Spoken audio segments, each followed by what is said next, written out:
네, 이제 설교를 특별히 교회에 대해서 어떻게 할 것인가는 제가 미리 한 달 전에 준비를 해놨습니다. 한 달 전에 준비를 해놓고 다 퇴고까지 해서 완성된 원고를 가지고 있었습니다. 그런데 분명히 제가 저장을 해놨거든요. 근데 어제 오전에 이제 점검해보기 위해서 컴퓨터를 폴더를 열었는데 설교가 날아간 거예요. 날아가서 어제 옛날 정신을 가다듬고 기억이 나는 대로 정리를 하긴 했는데, 그래서 이게 개악이 될지 개선이 될지는 모르겠습니다. 여러분들이 기도하는 마음으로 들어주시고 분명히 제가 다음부터는 이런 일 없게 잘 준비할 수 있도록 하겠습니다. 자, 제가 지난주에 이어서 오늘 이제 앞으로 우리 교회가 어떤 교회가 되었으면 좋겠다 하는 내용을 가지고 말씀을 드린다고 했습니다. 지난주에는 우리가 그리스도 안에서 한 지체로 세워져 가야 되는 존재라는 것을 말씀을 드렸습니다. 이제 오늘은 우리가 어떻게 그 일들을 이루어내야 되는지에 대해서 말씀을 나누려고 합니다. 오늘 본문은 사도 바울이 오늘 오전도 그렇고 지난주에도 그렇지만 에베소 교회 성도들에게 쓴 편지 중에서 부르심에 합당한 삶을 살라고 권면하는 내용입니다. 그리고 그 부르심에 합당한 삶은 한 소망 안에서 부르심을 받은 자는 사실을 인식하고 하나 되게 하는 것을 힘써 지키는 것이라고 말씀하고 있습니다. 그리고 하나됨을 위해서 힘써 지키기 위해 필요한 것들을 오늘 말씀을 통해서 몇 가지를 이야기하고 있습니다. 오늘 본문의 내용을 이야기에 앞서 우리가 에베소 교회가 어떤 교회인지를 좀 알아야 합니다. 이 에베소 교회가 있었던 에베소라는 동네는 사도 바울 당시 소아시아에서 가장 큰 항구 도시였습니다. 이 에베소는 지중해에서 소아시아로 들어가는 교통의 요지에 있던 도시로 당시 주변과는 비교할 수 없이 가장 번영했던 도시입니다. 잘 기억해 두셔야 됩니다. 얼마나 번영했던 도시냐 하면 아직까지 유산으로 남아있는 에베소의 연극장은 한꺼번에 2만 5천 명을 수용할 수 있는 크기라고 합니다. 이 사도 바울 당시의 연극장의 크기는 보통 주민들의 10% 정도 크기로 지었다고 합니다. 그러니까 2만 5천 명을 한꺼번에 수용할 수 있으려면 당시 에베소 사람들의 인구는 적어도 25만 명 이상의 사람들이 되는 겁니다. 그러니까 엄청난 인구의 사람들이 살고 있었던 겁니다. 또한 이 에베소에는 세계 7대 불가사의 중에 하나인 아데미 여신을 위한 신전이 있습니다. 얼마나 컸으면 불가사의, 그러니까 그때 당시로는 지을 수 없는 신전을 지었다는 겁니다. 그리고 이 아데미 신전에는 정부에서 인정한 수많은 여자 창기들이 있었습니다. 그래서 에베소 사람들은 에베소 신전에서 제사를 드리고 나서 창기들과 성적 쾌락을 누렸습니다. 그리고 이것은 신을 섬기는 한 방편이었습니다. 그러니까 생각해 보세요. 정부에서 인정한 창기들이 있는 도시니까 얼마나 성적으로 타락했겠습니까? 그리고 이 에베소는 항구 도시라는 특성상 때문에 점술가들과 주술가들이 행해지는 마술이 굉장히 번성했습니다.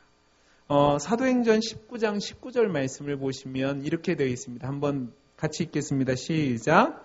또 마술을 행하던 많은 사람이 그 책을 모아가지고 와서 모든 사람 앞에서 불사르니 그 책값은 계산한 즉 얼마나라고요?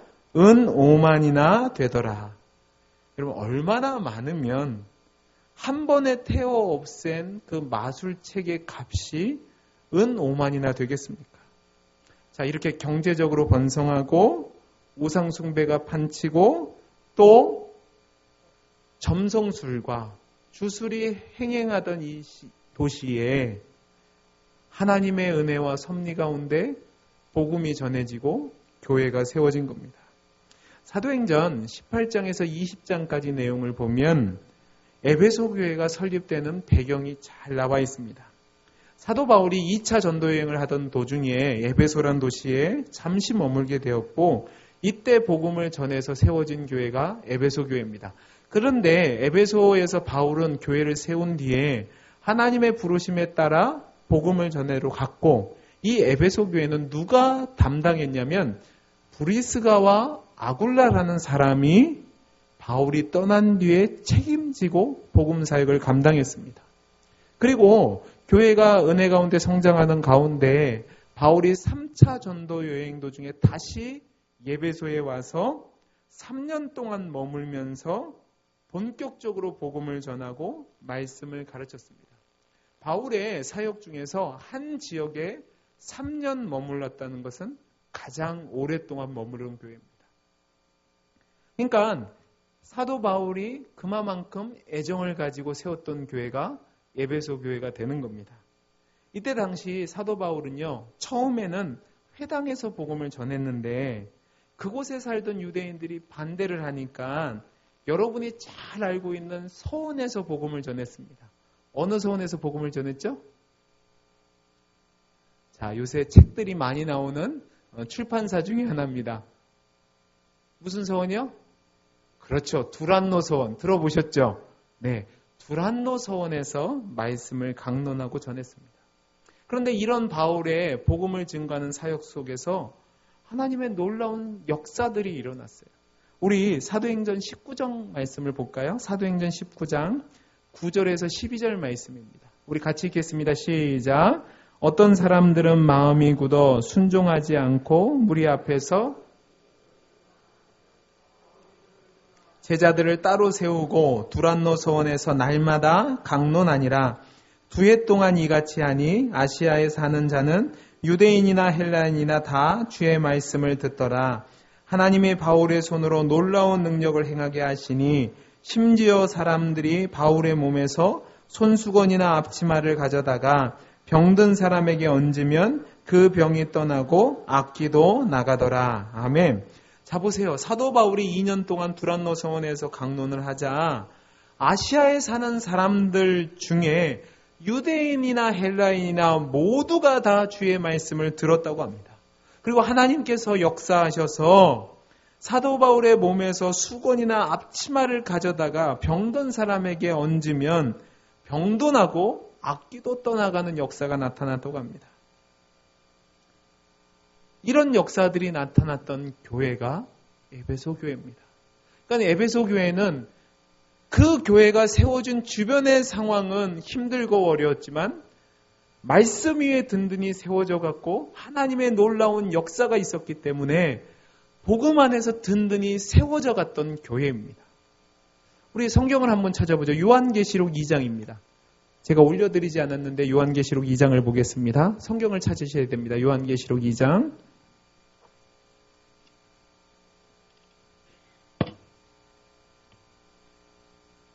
(2절에서 4절까지) 말씀을 보겠습니다. 요한계시록 2장 2절에서 4절 말씀 같이 읽겠습니다. 시작. 내가 내 행위와 수고와 내 인내를 알고 또 악한 자들을 용납하지 아니한 것과 자칭 사도라 하되 아닌 자들을 시험하여 그의 거짓된 것을 내가 드러낸 것과 또 내가 참고 내 이름을 위하여 견디고 게으르지 아니한 것을 아노라. 그러나 너를 책망할 것이 있나니 너의 처음 사랑을 버렸느니라. 아멘. 자, 보세요. 에베소 교회가 얼마나 믿음 위에 든든히 세워졌냐 하면 진리를 지키려는 데 목숨을 걸었고 또 거짓된 자들을 구별해낼 수 있는 영적인 지혜가 있었고 또 복음을 위해서라면 인내하고 참는 열심이 있었습니다. 그런데 문제는 이 교회에 문제가 생긴 거예요. 어떤 문제가 생겼냐? 예수님께서 책망하셨던 것처럼 그들 안에 사랑이 없어지는 문제가 생긴 겁니다. 그래서 교회 안에서 갈등이 생기기 시작한 거죠. 오늘 말씀 1절 2절을 같이 한번 읽어보겠습니다. 오늘 본문 에베소 4장 1절 2절입니다. 시작. 그러므로 주 안에서 갇힌 내가 너희를 권하노니 너희가 부르심을 받은 일에 합당하게 행하여 모든 겸손과 온유로 하고 오래 참음으로 사랑 가운데서 서로 용납하고. 자, 보세요. 이들 안에 지금 문제가 생겼단 말입니다. 하나됨이 깨어지는 문제가 생긴 거죠. 이것은 굉장히 심각한 문제였습니다. 사도 바울은 에베소서 1장에서 3장까지 내용을 통해서 너희가 본래는 세상에 속한 자들이었지만 하나님의 은혜로 부르심을 받아서 죽은 자 가운데서 살아나게 됐고 머리 대신 그리스도를 따라 그리스도의 한 몸으로 주님의 몸된 교회를 세워가는 지체가 되었다고 계속해서 강조하는 이유는 뭐냐면 그들이 한 지체로서 한 마음으로 교회를 이끌어 나가야 되는데 분열이 일어났다는 말입니다. 그러니까 오늘 우리가 읽은 것처럼 4장 1절을 해서 그러므로라가 되는 겁니다. 너희가 잘나서 너희가 열심히 있어서 하나님이 너희를 택한 것이 아니라 하나님의 은혜로 됐으니까 너희가 합당한 삶을 사는데 그것이 무엇이냐? 모든 겸손과 온유로 하고 오래 참으로 사랑 가운데 서로 용납하라고 얘기하는 겁니다. 여러분 우리가 주의 깊게 봐야 될 것이 있습니다. 사도 바울은 부르심에 합당한 삶을 얘기하는데 어떤 체험을 기반으로 하는 능력을 얘기하거나 또는 성경을 열심히 읽고 기도를 열심히 하고 신앙생활을 열심히 하는 것을 얘기하는 것이 아니라 겸손하고 온유하고 오래 참은 가운데 서로 용납하고 라는 것이 부르심에 합당한 삶이라고 얘기하는 겁니다. 왜냐하면 신앙생활은 내 신앙을 증명하는 삶이 아니라 함께 가는 것이기 때문에 그렇습니다.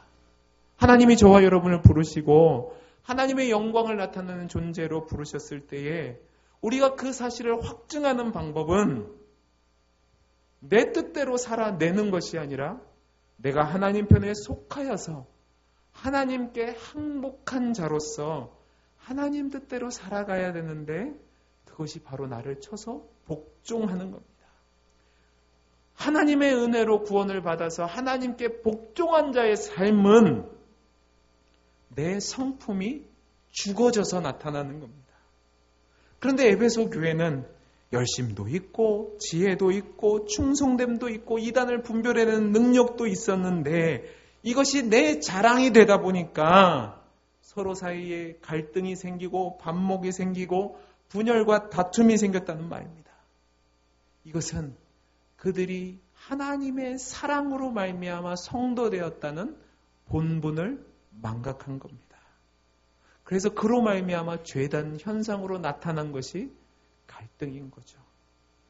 여러분 잘 보셔야 됩니다. 여러분 죄가 뭐라고 생각하세요? 우리는 자꾸 죄와 죄된 현상을 착각을 합니다. 간음, 도덕질, 그 다음에 죄악된 행포들은 죄가 아니라 죄악된 결과입니다.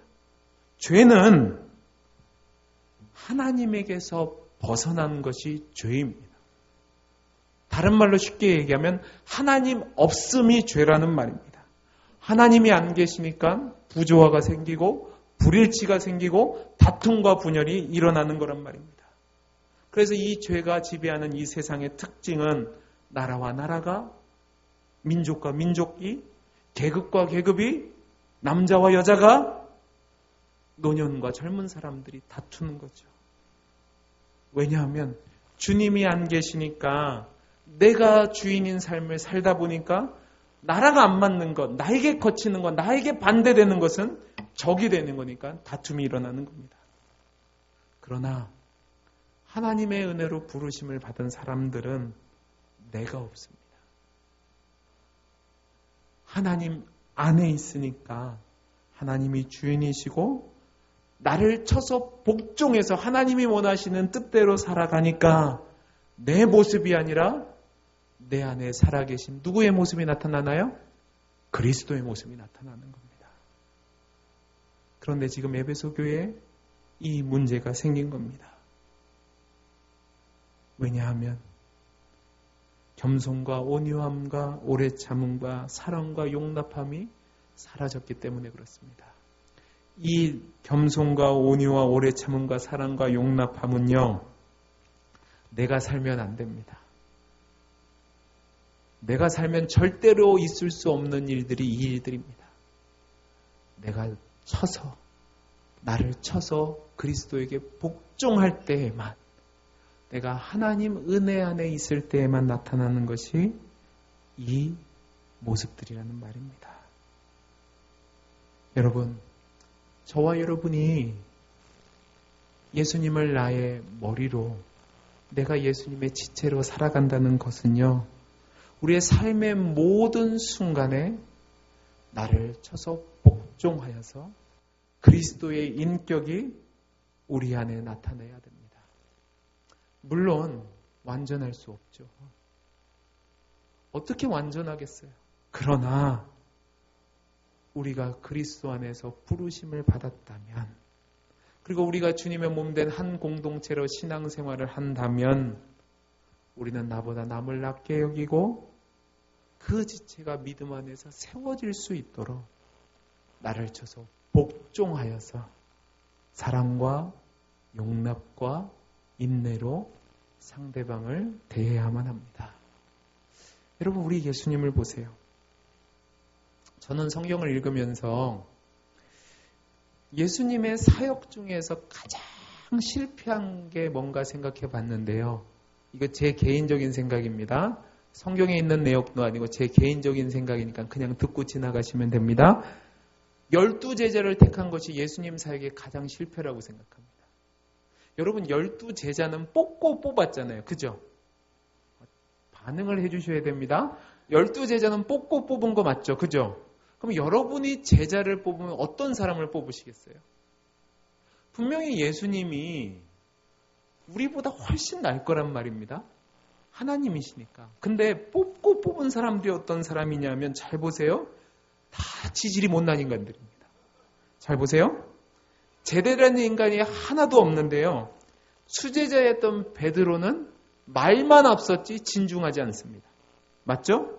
그 다음에 예수님이 사랑했던 두 제자 야고보와 요한은 성격이 급해서 보아너게, 우레의 자식이라는 별칭을 얻었던 사람입니다.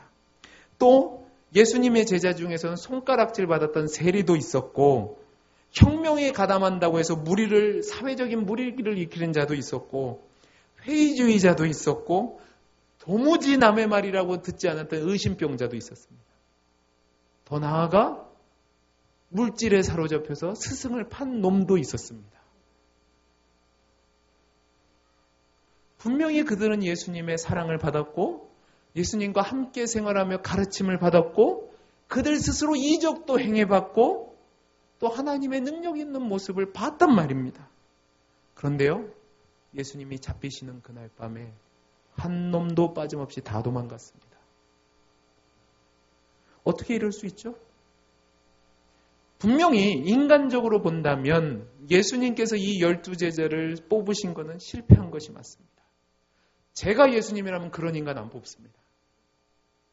그런데요, 복음이 무엇인 줄 아세요? 복음이 무엇이냐면 그런 자격 없는 자들을 그리스도께서 택하시고 그 안에 부르셔서 그에게 생명을 주시니까 그들이 변화되어서 주님이 잡히시기 전날 밤까지 서로 잘났다고 싸웠던 인간들이 변화하세요.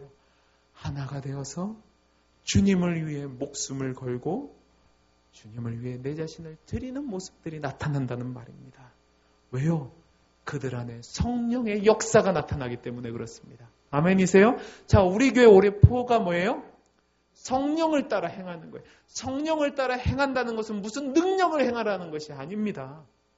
성령을 따라 행한다는 것은 내가 그리스도 안에서 생활하는 겁니다. 나를 쳐서 복종해서 하나님이 원하시는 그리스도의 인격이 나의 삶에서 나타나야 되는 거죠. 사랑하는 동원교회 성도 여러분, 여러분의 모습은 어떻습니까?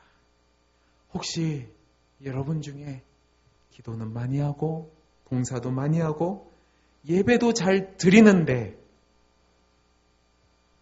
여러분의 입술의 말이 다른 사람들의 화를 돋구는 데는 1등 아니십니까? 분명히 들을 때는 나를 칭찬하는 것 같은데 집에 가서 곰곰이 생각하면 약 올리는 말이에요. 이거 미치고 환장하는 거죠. 혹시 우리에게 이런 모습들이 나타나지는 않습니까? 내가 지는 꼴을 못 봅니다. 그래서 조금이라도 비교해서 내가 더 잘났다고 얘기하고 분명히 칭찬하는 것 같은데 결국은 나를 칭찬하는 거예요. 그리고 나를 드러내기를 원하고 나보다 열심히 있는 사람은 깎아내려서 내가 그 위치에 올라가야 되는 것이 우리의 모습은 아니냐는 말입니다. 사랑하는 성도 여러분, 저와 여러분이 정말로 그리스도 안에 있는 자라면 우리에게 그런 모습이 없어져야 합니다. 제가 잘은 모르겠지만 제가 1주 동안 있어 보니까 우리 성도님들은 그런 사람이 없는 것 같아요. 왜 아멘 안 하세요? 아멘 하셔야 돼요. 제가 본 바에 오면 그런 것 같습니다. 그리고 우리가 주님의 인격이 우리에게 나타난다면 같은 상황이라도 우리는 화를 내어서는 안 됩니다. 무슨 수를 써서라도 내가 저 인간에게 복수하리라. 그것은 내가 살아있는 겁니다.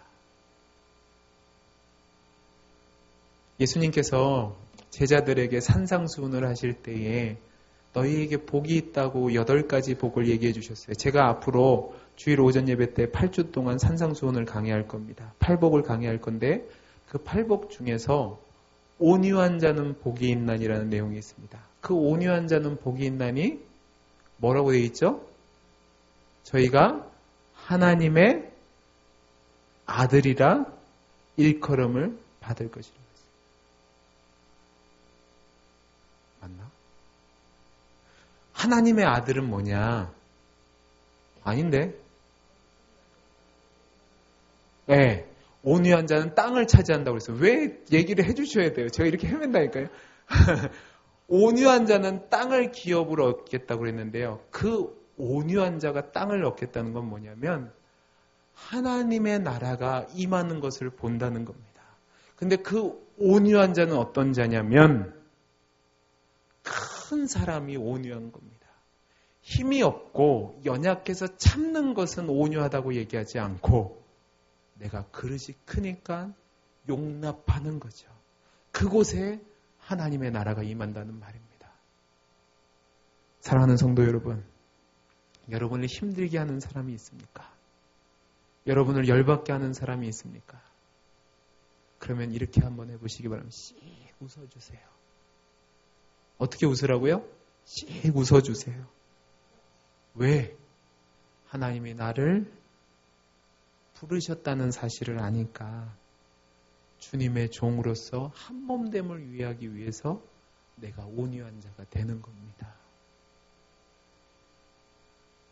우리의 모습 속에서 자비가 나타날 때, 사랑이 나타날 때, 용납함이 나타날 때, 참음이 나타날 때, 인내가 나타날 때 그것이 주님의 주인 되시는 모습이 나타낸다는 말입니다. 여러분, 우리 성경을 한 군데 찾아볼까요? 오늘 말씀 3절 말씀입니다. 우리 3절 말씀 같이 읽어보겠습니다. 시작. 평안에 매는 줄로 성령이 하나 되게 하신 것을 어떻게 해요? 힘써 지키라라고 되어 있습니다. 사도 바울은 우리에게 너희가 예수님처럼 너희를 쳐서 복종해서 사랑의 모습이 나타나야 된다고 얘기하면서 평안에 매는 줄로 성령이 하나 되는 것을 힘써 지키라고 되어 있습니다. 우리 성경을 한 군데 찾아보죠. 요한복음 17장입니다. 요한복음 17장 21절에서 23절 말씀 우리 같이 읽겠습니다. 시작.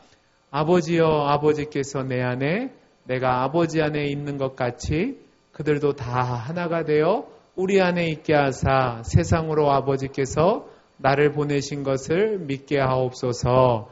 내게 주신 영광을 내가 그들에게 주었사오니 이는 우리가 하나가 된 것 같이 그들도 하나가 되게 하려 함이니이다. 곧 내가 그들 안에 있고 아버지께서 내 안에 계시어 그들로 온전함을 이루어 하나가 되게 하려 함은 아버지께서 나를 보내신 것과 또 나를 사랑하심 같이 그들도 사랑하신 것을 세상으로 알게 하려 함이로소이다. 아멘. 이 말씀은요, 예수님께서 잡히시기 전날 밤에 좁게는 제자들을 위해서, 그리고 넓게는 나중에 예수를 믿는 우리를 위해서 드리신 대제사장 기도입니다. 예수님은 하나님을 향해서 기도할 때에 하나님 아버지와 내가 하나가 된 것처럼 저희들도 하나가 되기를 원합니다라고 기도하셨습니다. 우리가 하나가 된다는 것은 그리스도 안에 있는 것이고, 그것이 하나님께서 예수님을 사랑하는 것처럼 우리를 사랑하시는 증거로서 예수님을 세상에 보내어 그의 역사를 하신 것처럼 우리가 서로 사랑하며 하나가 될 때에 우리의 모습 속에서 하나님의 영광이, 그리스도를 보내신 은혜가 나타난다는 말입니다. 여러분, 여기서 우리가 주의해야 될 것은 하나가 된다는 것은 똑같다는 말이 아닙니다. 하나가 된다는 것은 똑같다는 말이 아니라 한 목적을 향해서 나아가는 것에 하나가 된다는 겁니다. 그리고 우리가 그 하나됨을 지키는 것에 있어서는 군사들이 훈련할 때에 자신의 온 힘을 쏟는 것처럼 운동선수들이 경기에 이기기 위해서 젖먹는 힘까지 다 해내는 것처럼 그것을 힘써 지켜야 된다는 겁니다. 우리 서로는 다릅니다. 하지만 한 목적, 우리를 통해서 하나님의 영광이 나타나고 하나님의 나라가 임하기를 원하는 그 목적을 향해 나아가기 위해서 우리는 하나가 되어야 된다는 겁니다. 각기 기능은 다를 수 있습니다. 어떤 분들은 손의 역할을 감당할 수 있고, 어떤 분들은 발의 역할을 감당할 수 있고, 어떤 분들은 코의 역할을 감당할 수 있고, 어떤 분들은 비주얼의 역할을 감당할 수 있고, 어떤 분은 눈에 보이지 않지만, 그러나 모두가 다 예외 없이 한 목적을 위해서 한 몸이 되어서 나가야 된다는 말입니다. 그 목적은 복음입니다. 제가 방금 말씀드렸던 것처럼 복음입니다. 주님이 우리를 위해서 십자가에 죽으시고 부활하셔서 그를 믿는 자에게 생명을 주셨다는 그 생명의 복음, 하나님의 사랑을 증거하는 것이 우리가 하나됨의 목적이라는 말입니다. 이 일을 위해서라면 저와 여러분이 신분과 배경과 성향이 다르지만 평안의 맨음줄로 하나가 되어서 이 일을 위해서 힘써 나가야 될 줄로 믿습니다. 여러분, 성경을 보시면 사도행전 20장을 보면 이제 바울이 사역을 하던 도중에 하나님의 부르심에 따라 예루살렘으로 들어가기 전에 에베소 교회 장로들을 불러서 위에서 대화를 나누는 장면이 나옵니다. 바울은 20장 17절에서 24절까지 말씀을 통해서 뭐라고 얘기하냐면, 내가 당신들에게 복음을 증거하기 위해서 모든 눈물과 아픔을 감내하고 생명 걸고 복음을 전했습니다. 이제 내가 그 사명을 마치고 이제 하나님의 부르심에 따라 예루살렘으로 가는데 거기서 내가 무슨 일을 당할지는 모르겠습니다. 다만 성령님이 내게 알려주는 것은 내가 환난을 당한다고 합니다. 그러나 나의 달려갈 길과 주 예수께 받은 사명, 곧 하나님의 은혜의 복음을 증거하는 일을 마치기 위해서는 나의 생명을 조금도 귀하게 여기지 않겠습니다라고 얘기하고 떠나가려고 합니다. 그리고 남겨진 자들을 위해서 28절에서 32절 말씀을 보면 부탁하는 내용이 나오는데 우리 이 내용은 같이 한번 읽어보겠습니다. 20장 28절에서 32절 같이 읽겠습니다. 시작. 여러분은 자기를 위하여 또 온 양떼를 위하여 삼가라. 성령이 그들 가운데 여러분을 감독자로 삼고 하나님이 자기 피로 사신 교회를 보살피게 하셨느니라. 내가 떠난 후에 사나운 이리가 여러분에게 들어와서 그 양떼를 아끼지 아니하며 또한 여러분 중에서도 제자들을 끌어 자기를 따르게 하려고 어그러진 말을 하는 사람들이 일어날 줄을 내가 아노라. 그러므로 여러분이 일깨어 내가 3년이나 밤낮 쉬지 않고 눈물로 각 사람을 훈계했던 것을 기억하라. 지금 내가 여러분을 주와 및 그의 은혜의 말씀에 부탁하노니 그 말씀이 여러분을 능히 든든히 세우사 거룩하심을 입은 모든 자 가운데 기업이 있게 하시느니라. 아멘. 사도 바울이 부탁하는 내용이 뭐죠? 내가 그렇게 했던 것처럼 여러분들도 주님의 몸된 교회를 위해서 감독자로 지도자로서 헌신해 주시기 바랍니다라고 부탁하는 겁니다. 이것이 바로 힘써 지키는 자의 모습입니다. 저는 우리 동원교회가 이런 교회가 되기를 간절히 소원합니다. 지금 이 자리에 참석하신 분들은 우리 교회의 중직자들입니다. 여러분들이 그리스도의 은혜의 복음을 증거하기 위해서 나랑 다른 사람이 있고 내 뜻과 맞지 않는 사람이 있지만 평안에 매는 줄로 하나됨을 힘써 지켜서 주님이 여러분에게 주신 복음 증거의 사명을 감당할 수 있게 되기를 간절히 소원합니다. 마지막으로 그러면 왜 이렇게 내 자신을 쳐서 복종하며 하나됨을 위해서 힘써 지켜야 되는 걸까? 그것은 우리에게 소망이 있기 때문에 그렇습니다. 우리 오늘 본문 4장 4절 말씀을 읽어보죠. 4장 4절입니다. 시작. 몸이 하나여 성령도 한 분이시니 이와 같이 너희가 부르심의 한 소망 안에서 부르심을 받았느니라. 아멘. 저와 여러분이 그리스도를 증거하는 일에 하나가 되는 것에 힘써야 하는 이유가 뭐냐면 우리 씨가 한 소망 안에서 부르심을 받았다고 얘기합니다. 저와 여러분에게 유일한 한 소망이 있습니다. 그러면 그 소망이 무엇일까요? 우리 성경을 한 군데 찾아보겠습니다. 히브리서 6장 18절에서 19절 말씀입니다. 히브리서 6장 18절에서 19절 시작. 우리가 이 소망을 가지고 있는 것은 영혼의 닷 같아서 튼튼하고 견고하여 휘장 안에 들어가나니 그리로 앞서 가신 예수께서 멜기세덱의 반차를 따라 영원히 대제사장이 되어요 우리를 위하여 들어가셨느니라. 아멘. 히브리서는 박해와 핍박을 당함으로 말미암아 어려움 중에 있는 성도들을 향해서 너희들이 그럼에도 불구하고 신앙을 끝까지 포기하지 말고 지켜라는 권면의 말씀입니다.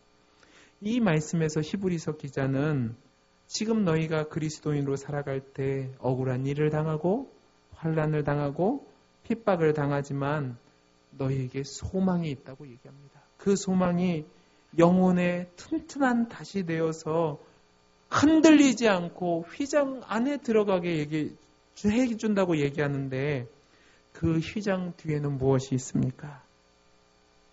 거룩하신 주님이 있는 거죠. 영원한 나라가 있다는 말입니다.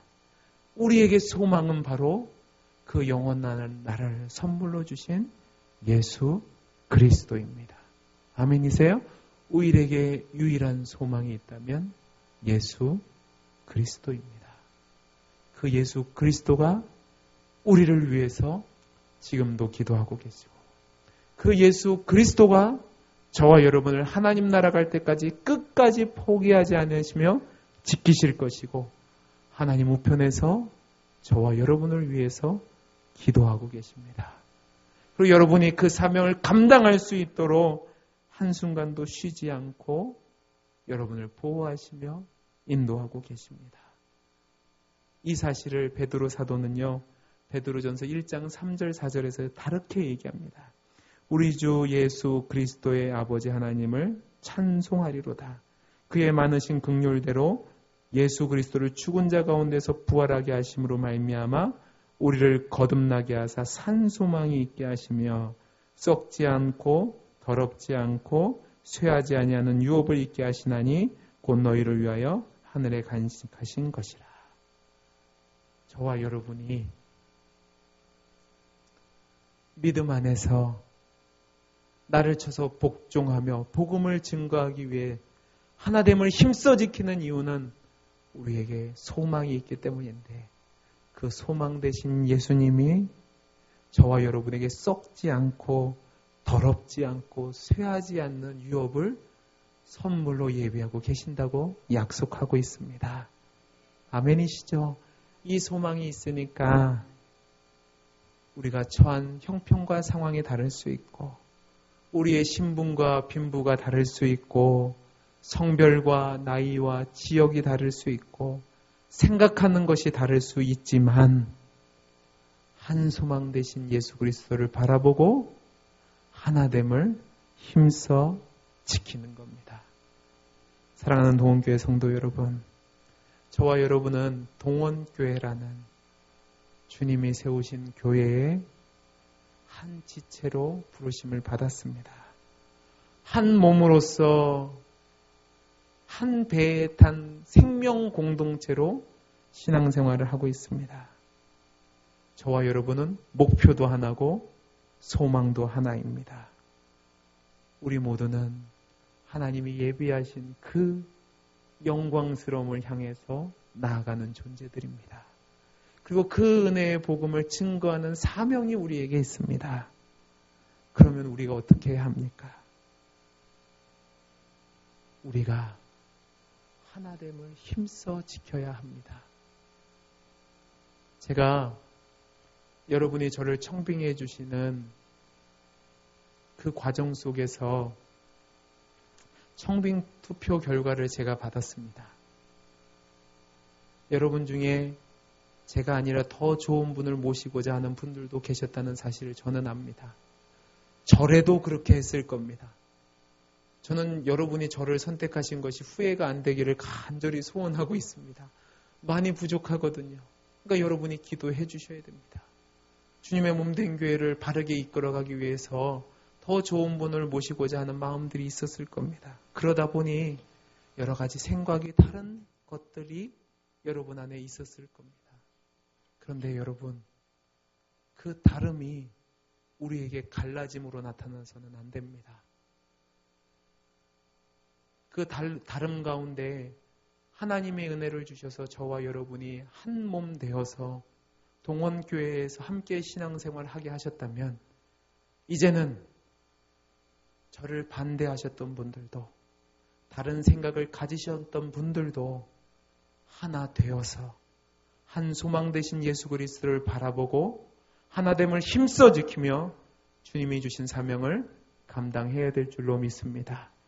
저는 여러분 모두를 저를 반대하신 분들이라고 생각하고 목회를 할 겁니다. 이건 원한을 갖고 하겠다가 아니라 여러분이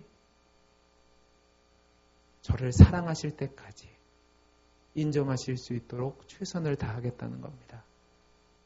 제가 그 일을 평생 할 수 있도록 여러분이 기도해 주셔야 됩니다. 제가 지난주에 말씀드렸던 것처럼 저는 여러분이 쫓아내지 않는 한 저는 여기 있을 겁니다. 그러니까 부족해도 여러분 탓이고 잘 돼도 여러분 탓입니다. 위해서 기도해 주십시오. 그리고 우리 모두가 하나됨을 힘써 지키며 한 소망 되신 예수 그리스도를 받아보며 믿음의 경주를 다하실 수 있기를 간절히 소원합니다. 그래서 우리 교회가 세상과는 다르게 우리 안에 겸손도 있고 온유도 있고 오래 참음도 있고 사랑 가운데 용납함도 있고 평안에 매는 줄로 하나됨을 힘써 지키는 사람들이 많아져서 우리 교회에만 오면 많은 사람들이 기뻐하고 행복하고 위로를 얻고 소망 되시는 그리스도를 바라볼 수 있는 귀한 역사가 나타날 수 있게 되기를 간절히 소원합니다. 기도하겠습니다. 사랑이 많으신 하나님, 우리 사랑하는 동원교회 모든 성도님들이 부르심에 합당한 삶을 살 수 있도록 은혜 베풀어 주옵소서. 은혜 주시기를 소원하며 사랑 많으신 예수님 이름으로 기도하옵나이다. 아멘. 이 시간 우리 찬송하겠습니다.